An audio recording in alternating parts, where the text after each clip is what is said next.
Donc, nous poursuivons avec la superclasse des aniatostomes. Aniat. Donc, le terme aniat ou aniata du grec accent niatos mâchoire, donc désigne l'ensemble des vertébrés dépourvus de mâchoire. Donc, quelques caractéristiques, squelette cartilagineux, corps allongé, sans mâchoire, cœur ni écaille, ok, c'est important.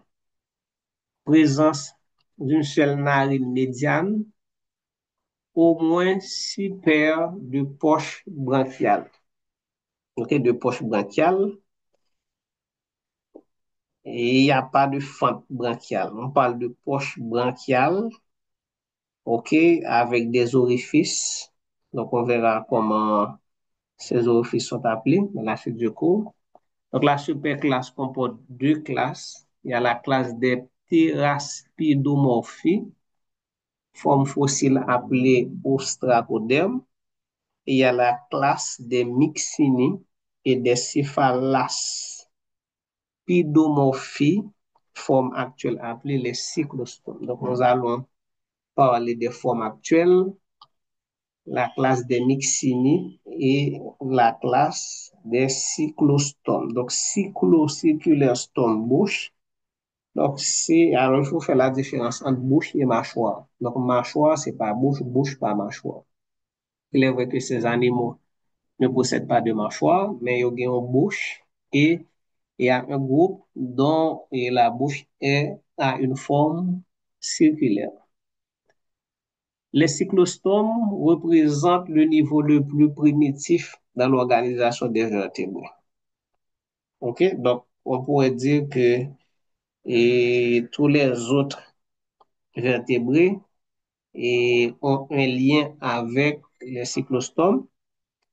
Donc du grec kyklos, cercle, estomac, bouche.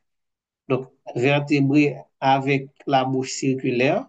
Donc les cyclostomes sont ectothermes, poikilothermes. Qu'est-ce que ça veut dire ces termes?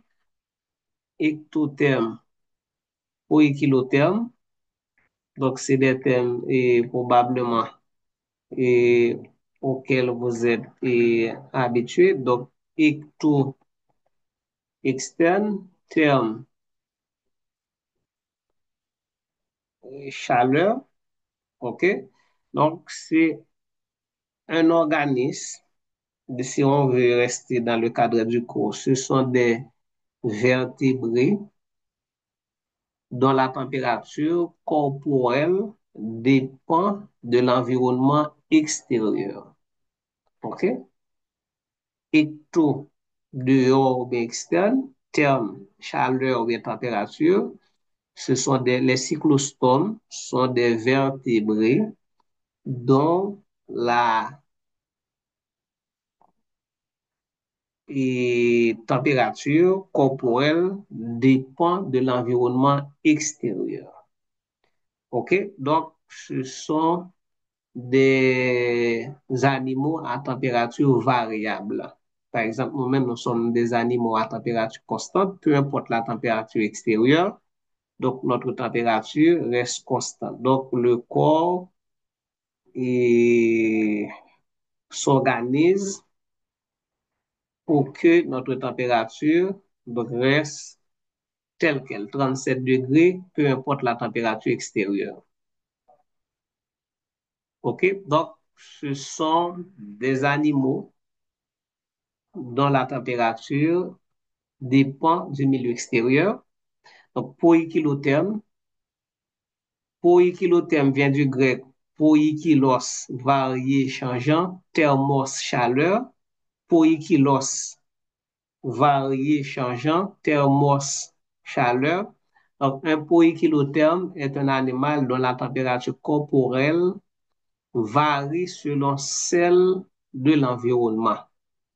Okay, selon celle de l'environnement, ou fluctue avec celle du milieu ample. Donc, il n'y a pas vraiment une régulation de la température chez ces animaux, mais par contre, chez nous, il y a une régulation qui fait que, donc, peu importe la température extérieure, donc température panneau, il était tel quel. Alors, exemple d'animaux pour équilothermes, donc nous avons les cyclostomes, vous avez les reptiles, les amphibiens, les poissons, et vous avez les invertébrés, insectes, vers, crustacés, etc. OK, donc, songez bien que les cyclothermes sont donc des ectothermes poikilothermes. Donc, la bouche est une simple ouverture ronde sans mâchoire. En effet, leur bouche ressemble plus à une ventouse hérissée de petites dents au centre de laquelle s'ouvre une sorte d'entonnoir, la bouche et la cavité buccale occupée par une langue, elle aussi munie de dents. Donc la peau est nue, il n'y a pas d'écailles, ce qui constitue le caractère ancestral chez les vertébrés. Peau nue, donc c'est un caractère ancestral chez les vertébrés. Chez les vertébrés supérieurs, soit vous avez des écailles, soit vous avez des poils, soit vous avez des plumes. OK? Mais par contre, quand la peau est nue, c'est une preuve que ces animaux représentent le niveau le plus primitif dans l'organisation des vertébrés.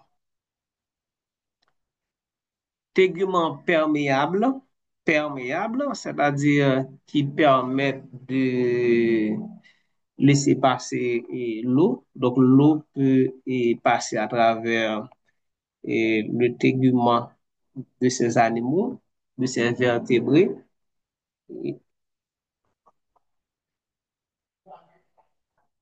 OK. Maintenant, les cyclostomes, euh, elle est représentée, cette superclasse est représentée par deux familles. Nous avons les Miximinidae marins, environ 80 espèces, et les Petromyzonidae amphibiotiques, environ 40 espèces.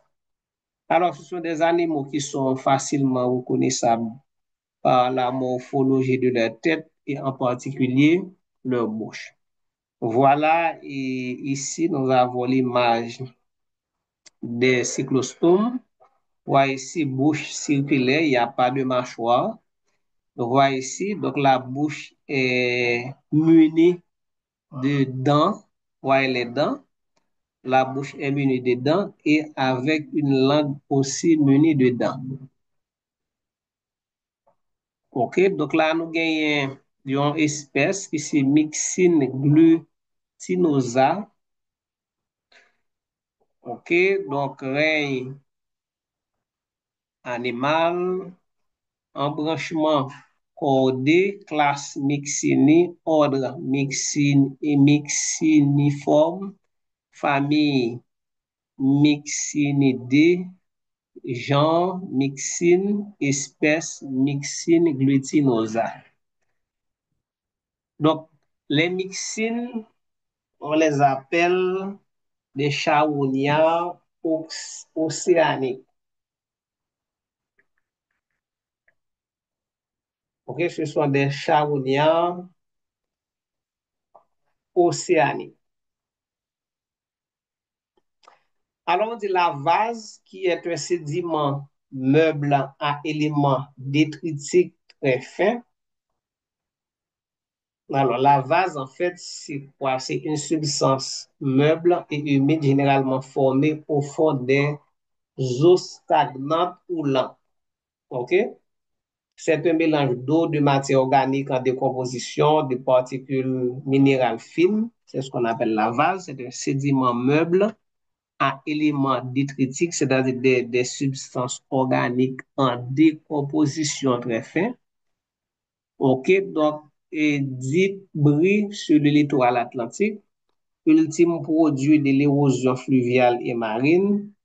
Les particules vaseuses sont ainsi constituées de débris très fins de quartz, de mica et de feldspar et puis d'argile.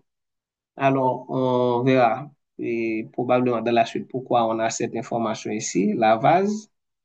Donc, c'est très probablement ces animaux et s'enfuient dans et comment je pourrais dire, ces animaux sont enfouis, ok, c'est pas s'enfuir, sont enfouis dans cette vase et on regarde qui ça veut dire. Et la classe des myxinidés, ils ont une allure vermiforme, voilà, ouais, ils ont une allure vermiforme, sans mâchoire, ni vertèbres, ni écailles. L'axe de soutien est la corde, les yeux sont sous la peau, les yeux sont sous la peau, la seule nageoire est caudale, la bouche entourée de quatre tentacules est toujours ouverte, comprend des plaques dentigères, détritivores et nécrophage benthique. Détritivore, nécrophage benthique. Donc, ouais, bien, donc c'est détritivore, c'est-à-dire c'est des animaux qui se nourrissent de la matière et organique en décomposition. Et puis, benthique, et contraire de pélagique, donc les mêmes lui fait référence au fond marin. OK? Donc, benthique fait référence au fond marin. Voilà. Donc, le terme benthique ou bentonique désigne tout ce qui est lié au fond des mers, des lacs ou des rivières. OK? Donc, c'est-à-dire c'est des animaux qui vivent au fond des marins, qui sont enfouis dans la vase. Alors, c'est pas, il y a le vase, l'objet qu'on utilise pour uriner ou faire d'autres choses, mais il y a aussi la vase qui c'est une sorte de sédiment riche en matière organique, en décomposition de minéraux que nous joignons au fond des océans, au fond des rivières, mais c'est surtout dans les eaux stagnantes, par exemple dans les lacs, par exemple. Les myxines sont toutes marines, ok? C'est-à-dire que nous pas besoin de myxine dans l'eau douce, ok? Maintenant, elles sont toutes marines et isotoniques en l'eau de mer. C'est-à-dire que les gagnants et iso, c'est même tonique qui vient de tonos, tension, pression. Maintenant, on dit en biologie, isotonique désigne une solution dont la pression osmotique est égale à celle d'une autre solution de référence. OK? Donc, cela veut dire que la pression osmotique, alors la pression osmotique, c'est une pression qui est, alors il y a la pression oncotique qui est liée aux protéines. Là, on parle de pression osmotique qui est liée surtout aux minéraux dissous dans l'eau. Donc maintenant, les myxines ont la même pression osmotique que l'eau de mer. OK? Et n'ont donc pas de problème d'osmorégulation. OK? Donc, il n'y a pas de problème d'osmorégulation puisque, donc, c'est, OK? Donc, cela signifie que le fait que les, les myxines sont isotoniques à l'eau de mer, donc cela veut dire que il n'y a pas d'échange. Il n'y a pas d'échange d'eau entre myxine et son milieu. OK? Il n'y a pas d'échange d'eau entre myxine et son milieu. Parce que c'est la même pression. OK? Donc, c'est la même concentration et, de part et d'autre. Ils s'enfouissent généralement sous la vase. OK? La vase, sachez que nous disons le vase, c'est l'objet qu'on utilise pour uriner ou faire d'autres choses. Il y a la vase qui représente sédiment, meuble, c'est-à-dire qui est capable de bouger, qui est capable d'entrer en bagage là-dedans. Et dans sorte que pour se nourrir des poissons malades ou morts qu'ils écorchent par succion et morsure. Donc, c'est dans vase là qui est caché. Ils sorti seulement pour se nourrir. OK? Maintenant, ils mangent également de petits crustacés, crevettes, par exemple, ou des polichettes. C'est parce qu'ils mangent par succion qu'il a fallu un support solide pour l'attachement des muscles cartilagineux au départ, puis osseux. La reproduction et le développement sont mal connus.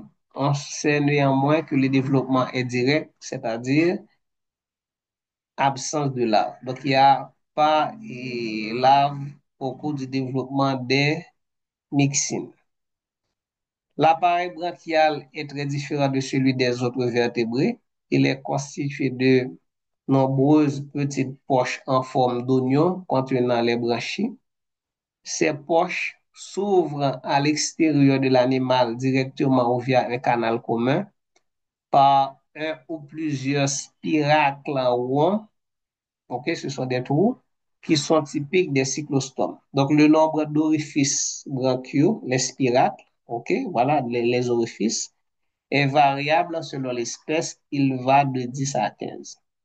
Il est de 1 chez Myxine glutinosa. Ok, donc ça, c'est une exception. Parce que là, on dit il va de 10 à 15. Et maintenant, on parle de 1 chez Myxine glutinosa, 6 chez Paramyxine atami, 8 chez Heptatretus oconosianum et 12 chez Heptatretus stoutii. Les myxines sont sténothermes et sténoalines, exclusivement marines. OK? Sténothermes et sténoalines exclusivement marines. Sténothermes, sténoalines.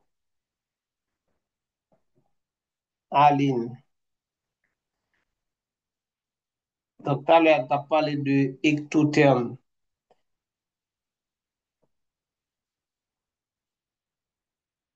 Donc, tu as parlé de sténoalines. Donc, sténo vient du grec étroit. Sténos qui signifie étroit. Thermos signifie chaleur. Aline, c'est salinité, sel. Un organisme sténotherme est un organisme qui ne peut vivre que dans une gamme très étroite de température. Il est donc très sensible aux variations de température. Donc, les myxines sont des animaux sténothermes. Cela signifie qu'ils sont très variables aux variations de température, très variables aussi aux concentrations de sel, sténoaline.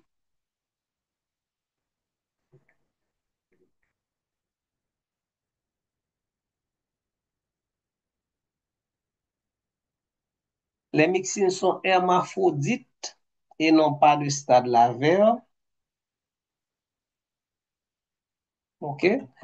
Ovipare, la fécondation est externe et le temps nécessaire à l'éclosion de gros œufs ovoïdes excède 6 mois. Donc, le corps de la myxine possède 150 pores donnant accès à des glandes visqueuses. OK? Mais l'image de myxine, donc, on seule narine médiane, langue râpeuse, sac olfactif, cerveau et cordon nerveux, notochorde ou bien corde. Et puis, nous avons les sacs bronchiaux sous forme d'oignon, OK, qui contiennent les branchies et puis qui s'ouvrent à l'extérieur par des orifices qu'on appelle des spiracles. OK, donc voilà, et qu'est-ce qu'on nous explique ici? Donc, l'eau pénètre ici par l'orifice naso-hypophysaire Et voilà, l'eau pénètre. Donc, ok, l'orifice naso-hypophysaire, ici c'est la bouche. Donc, voici le point de rencontre entre l'orifice naso-hypophysaire et la bouche. Donc, l'eau poursuit sa route dans le tube digestif. Ici, on a le pharynx. Et puis, vous voyez les poches bronchiales. Donc, l'eau pénètre dans les poches bronchiales où a lieu, l'échange entre le sang oxygéné et le sang est riche en gaz carbonique. Donc, les échanges gazeux se font au niveau des poches bronchiales en forme d'oignon. OK? Vous voyez, donc l'eau pénètre dans les poches bronchiales. Donc, l'eau arrive avec de l'oxygène. Donc, les échanges se font au niveau des poches bronchiales. OK? Ensuite, sort par ces orifices qu'on appelle des spiracles. OK? Donc, l'eau peut entrer et sortir au niveau des spiracles. Donc là, on a l'image d'une poche bronchiale.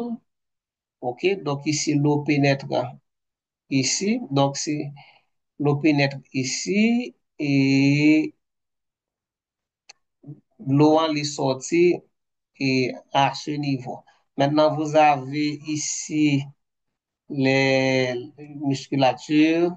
Donc, artère bronchiale efférente, artère bronchiale efférente, artère bronchiale afférente. Donc, artère bronchiale efférente, c'est artère qui entre rien. Afférente, c'est ça qui sortit. Donc, pas oublier que l'échange gazeux se fait au niveau de la poche bronchiale. Donc, maintenant, l'eau pénètre en contact avec les branchies. OK, les branchies qui sont très vascularisées. Donc, l'eau, ça, les porter oxygène pour permettre donc l'échange gazeux entre eux et au niveau des bronchies, des branchies. Et puis, à haute ventrale, donc le sang purifié donc ressort de la poche bronchiale. Donc, en empruntant l'artère bronchiale afférente.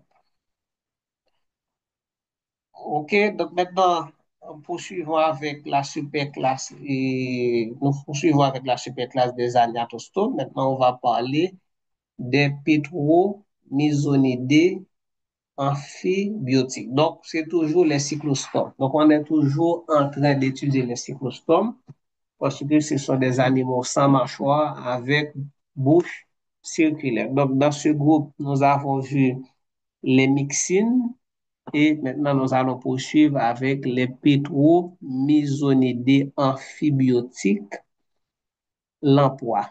Donc, on va parler de l'emploi. Donc, on vient de parler des myxines.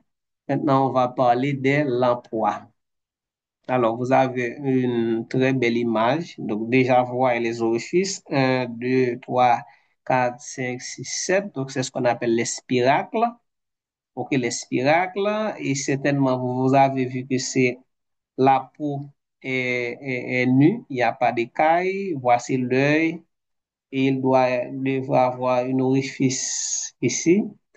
Donc, moi, c'est l'autre belle image encore que nous sommes capables de voir. Alors, qu'est-ce qu'on dit de cette catégorie d'animal? Donc, règne animal, embranchement cordé, classé spidomorphique, ordre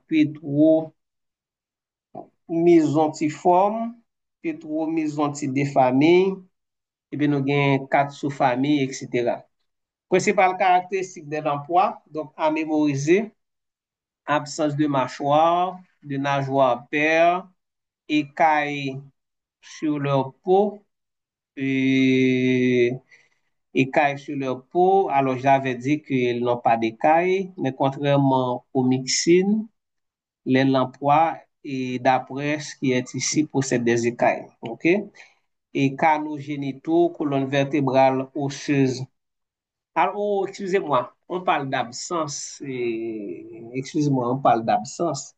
absence d'écailles sur leur peau, effectivement. C'est ce que je sais. Mâchoire, absence de mâchoire, absence de nageoire paire, absence d'écailles sur leur peau, absence de canaux génitaux, absence de colonne vertébrale osseuse ni d'os, donc ils possèdent des cordes, et absence de système porte rénal. Donc, qu'est-ce qu'ils ont? Bouche en ventouse, rayon cartilagineux, 7 paires de sacs branchiaux, un nasopore, une gonade, une notochorde persistante, un ou deux canaux semi-circulaires dans l'oreille interne, un système de ligne latérale. Ce sont des vertébrés aquatiques à respiration bronchiale, dépourvus de mâchoire et de membres paires, ce sont des apodes. Ils sont anamniotes et hétérothermes. OK? Anamniotes et hétérothermes. C'est-à-dire que leur température corporelle varie en fonction de celle de leur environnement. Donc, nous sommes des homéothermes. Donc, ces animaux, ce sont donc des poikilothermes, des ectothermes ou encore des hétérothermes. Donc, il s'agit de vertébrés au corps allongé, du corps anguilliforme, sans nageoire paire, OK? Donc, deux nageoires caudales, deux nageoires dorsales et une nageoire caudale. Donc, il n'y a pas de nageoire paire. Donc, il y a deux nageoires dorsales et une nageoire caudale. Ça fait trois. Ils sont apodes, c'est-à-dire qu'ils ont des nageoires impaires. Leur peau dépourvue d'écailles sécrète un abondant mucus.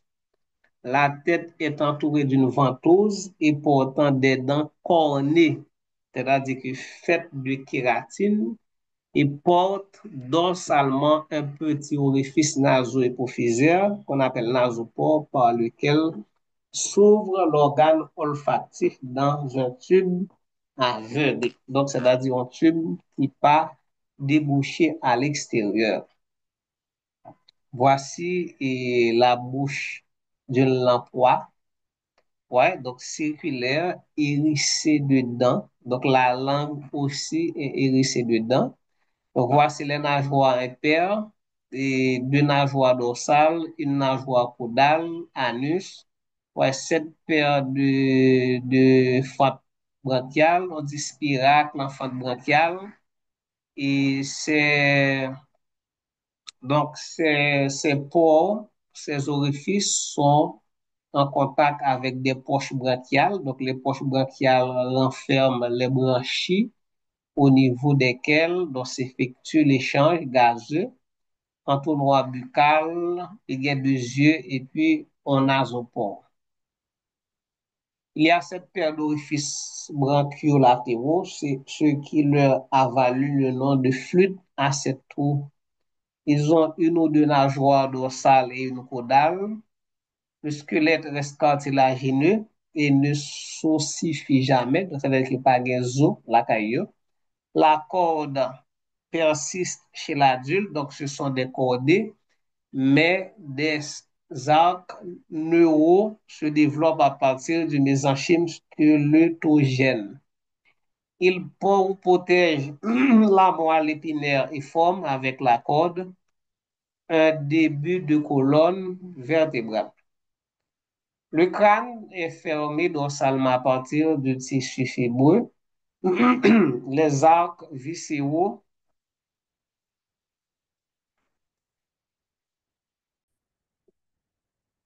donc le crâne est dorsalement fermé par du tissu fibreux, les arcs viscéraux. Ok, c'est des structures qui protègent les viscères. Donc, soutiennent les branchies, qui soutiennent les branchies forment une corbeille. La langue et la bouche ont un squelette cartilagineux. Voilà l'organisation des pétromésontidés. Donc là, on nous présente la structure du neurocrâne et splantocrâne. On peut voir les fentes branchiales 1, 2, 3, 4, 5, 6, 7. OK, voici la corde en rouge, les arcs neuraux. Qu'est-ce qu'on a encore? Et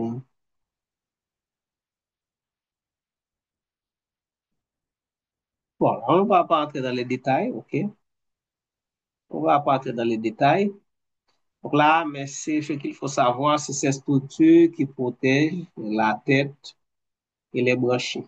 OK? Les branchies, puisque ici on a les sept fentes branchiales et qui sont liées au poste branchial. Ouais, donc c'est cette structure-là qui protège et non seulement le cerveau, mais aussi les poches branchiales. Système nerveux, donc les hémisphères cérébraux sont très petits et les lobes olfactifs très gros. Donc, vous pouvez voir sur l'image. Il n'y a qu'un seul sac olfactif, le diencéphale, les lobes optiques et le cervelet sont peu développés. Le bulbe rachidien est bien développé. Il y a 10 paires de nerfs crâniens portent de l'encéphale.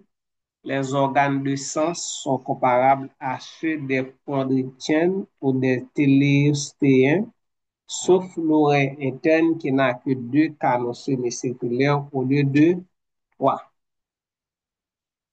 Système digestif, les lamproies se fixent sur un poisson pour en sucer le sang grâce à leur bouche en forme d'entonnoir tapissée de dents cornées ou encore kératinisées. La langue râpeuse, cette langue possède aussi des dents, agit comme un piston. Le pharynx est très court, l'œsophage est muni de valves qui empêchent le reflux du sang avalé. Il n'y a pas d'estomac. L'intestin contient une valvule spirale comme celle des chondrichtien. Il existe des glandes salivaires qui débouchent sur la langue. La salive contient une substance anticoagulante, c'est-à-dire que cette substance empêche la coagulation du sang sucé des poissons. Et voilà une image qui nous montre et qui nous donne une idée de la structure du système cardiovasculaire de ces animaux. OK, donc là, nous avons le cœur. OK, voilà le cœur. Donc, nous gagnons OK, là, nous gagnons, voici le sens dans lequel le sang circule. Donc, c'est l'aorte ventrale. Il y a aorte ventrale, aorte dorsale. Et voilà, il y a ramification de l'aorte ventrale. Et entre les ramifications, vous avez les fentes et vous avez les poches branchiales. Ouais, un, 2, 3, 4, 5, 6, 7. Les fentes branchiales. OK. Et en haut, qu'est-ce qu'on a? Nous avons les racines aortiques dorsales. OK. Ouais, donc l'aorte dorsale, là, subdivisée en deux. OK, nous avons un qui gauche-droite, donc on les appelle les carotides. OK, en avant, ce sont les carotides, la bouche, la grappeuse, dents et cortinisées, etc. Donc là, on vous donne une idée de la structure du système nerveux, du système cardiovasculaire, du système digestif de ces animaux. Chez les lamproies adultes, de même que chez les myxines, les branchies sont groupées dans des poches pharyngiennes subsphériques chez les myxines et lenticulaires chez les lamproies. En fait, les parois des poches se soulèvent en une série de lames branchiales portant elles-mêmes 5 000 à 8 000 lamelles. OK?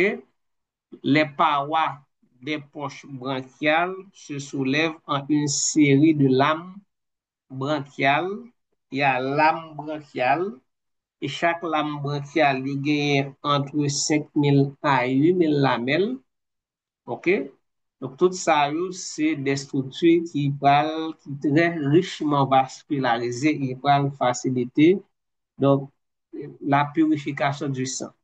Les lamproies ont 10 paires de poches branchiales, dont 7 s'ouvrent directement à l'extérieur par des spiracles. Donc, les myxines ont de 5 à 14 paires de sacs bronchiaux, souvent à l'extérieur par un spiracle commun. Donc, en principe, chez les vertébrés aquatiques à respiration bronchiale, l'eau entre par la bouche et ressort par les fentes branchiales. Mais lorsque la lamproie est fixée sur une autre animal par sa ventouse buccale, l'eau entre et sort par les fentes branchiales. On devait avoir des images. Voilà, vous voyez ces poissons? Ce sont des poissons qui sont attaqués par des lamproies. Donc là, qu'est-ce qu'on dit? Voyez un poisson sur lequel est fixé deux lamproies. Donc deux lamproies marines subadultes fixées sur une truite de lac. Ici, une blessure faite par une lamproie à la base de la nageoire pectorale de saumon. Est-ce que vous voyez bien? Donc, tout ça, c'est des poissons qui sont victimes de l'attaque de lamproie.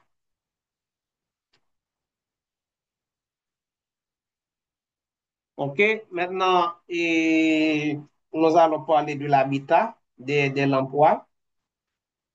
L'habitat de l'emploi, donc nous gagnons deux termes importants là. C'est amphialine. Donc, nous disons précédemment sténoaline. Sténo, c'est-à-dire c'est des animaux qui sont sensibles à la variation de salinité. Amphi, aline, amphi, nous habitués avec comme ça, c'est deux. Aline, c'est salinité. OK, ou bien sel. Alors, quand on dit un poisson amphi, est amphialin, c'est un poisson qui, au cours de son cycle de vie, migre entre l'eau douce et l'eau salée. OK, donc c'est-à-dire que amphialine, donc c'est un poisson qui vive dans l'eau douce et dans l'eau salée. Donc, vous voyez, c'est des poissons qui supportent des variations de concentration de sel. Donc, c'est-à-dire que est capable de vivre à la fois dans l'eau douce et dans l'eau salée. OK? Donc, maintenant, nous avons trois types d'amphialins. Trois types. Nous avons les anadromes. OK? Anadrome. Nous avons anadrome qui émigré de la mer vers la rivière. Nous avons les catadromes. Donc, catadromes, eux-mêmes, c'est de la rivière vers la mer. Et on a les amphidromes, migration sans lien direct, OK, avec la reproduction. OK, donc voilà, et on revient peut-être sur ces thèmes très, très importants.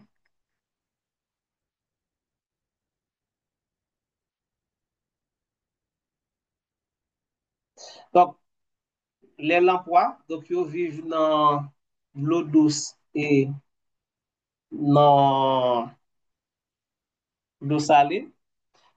Mais en plus de cette particularité, c'est-à-dire ils sont amphialines, mais ils sont diadromes aussi.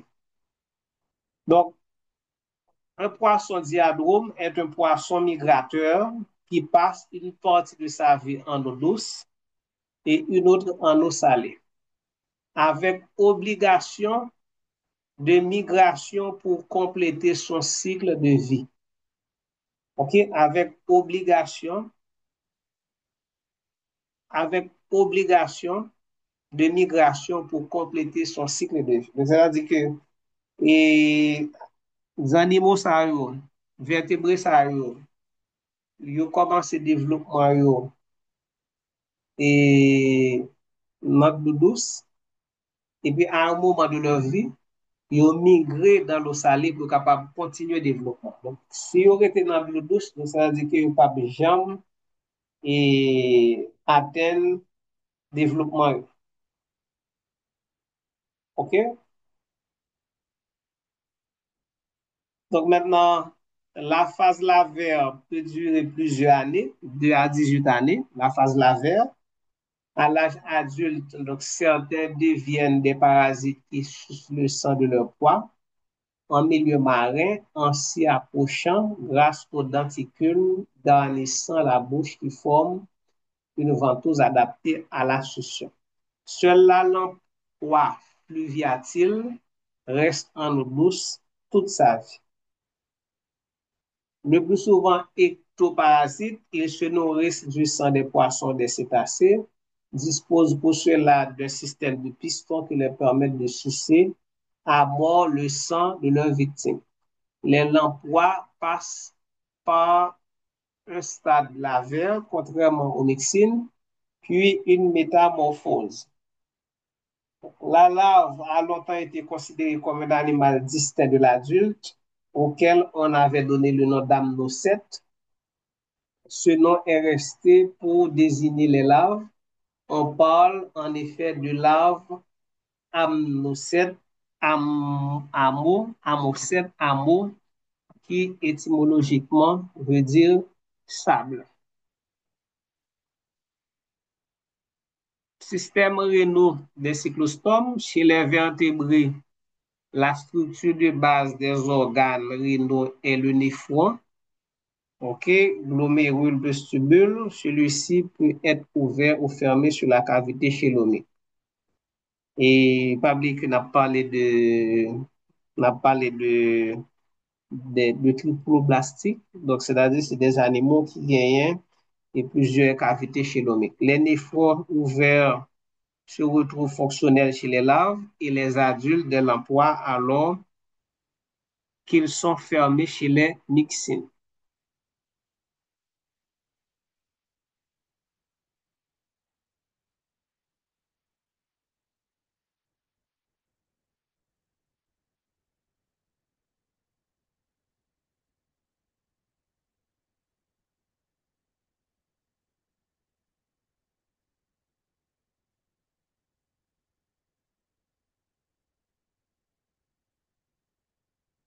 Et puis pour terminer, donc l'appareil urogénital, les adultes ont des reins de type mésonéphros. Les deux utères se réunissent en un canal impair qui aboutit en arrière de l'anus. Les lamproies n'ont pas de cloaque. Au cours du développement embryonnaire, les deux ébauches génitales fusionnent en une gonade impaire qui s'étend sur presque toute la longueur du corps. Il n'y a pas de conduits génitaux, les gamètes tombent dans le chylome et passent dans le canal excréteur impair par deux ports. Donc, les lamproies sont anadromes. Anadromes, c'est-à-dire, c'est des animaux qui migrent de la mer vers la rivière, donc de l'eau salée vers l'eau douce. Donc voilà et le système urogénital. Donc voici le gonade, les gamètes, il n'y a pas de conduit et génitaux. Donc les gamètes tombent dans le chélome et passent à travers les pores génitaux pour et sortir à l'extérieur par les papilles urogénitales. OK? Donc vous avez l'utère primaire et canal avec glomérule, mésoniphos, oniphos, etc. Voilà, c'est tout pour cette troisième vidéo. Donc, on a terminé avec les cyclostomes. Donc, on poursuit la semaine prochaine avec les conductiens.